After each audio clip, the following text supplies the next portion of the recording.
Hi, everybody. I want to thank Hofstra for hosting this conference and to all of you for taking a part in it. I'm sorry I can't be there in person, but I figure you might be a little more honest if you could talk about me behind my back. In all seriousness, I appreciate the effort you're putting into examining our campaign and our 8 years in the White House. As president, I always tried to learn from my predecessors and the historians who have studied them. And I'm glad you'll get to hear from members of my administration who can shed some light on the decisions we made. I also know you'll be talking about the legacy of our administration, so I figured I'd share a few thoughts before you all get started.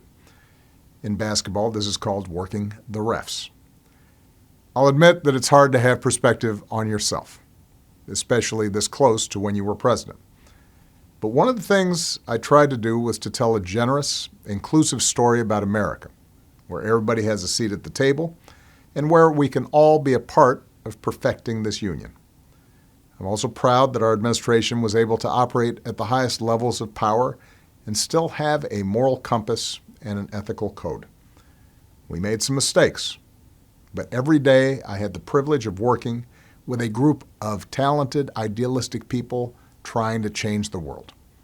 They made me want to be a better president. And finally, even the most successful presidents don't have enough time to get everything done.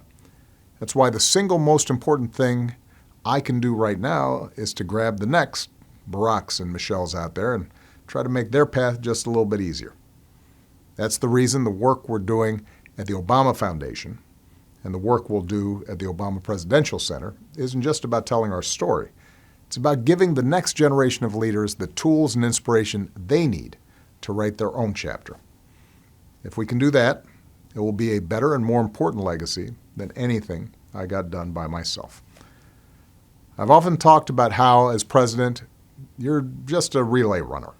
Your job is to run your leg the best you can and then hand the baton off to someone else.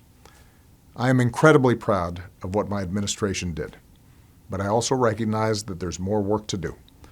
I just hope we set a good direction on some important issues and that future presidents will take us even further. Thanks again for everything you're doing, and enjoy the conference.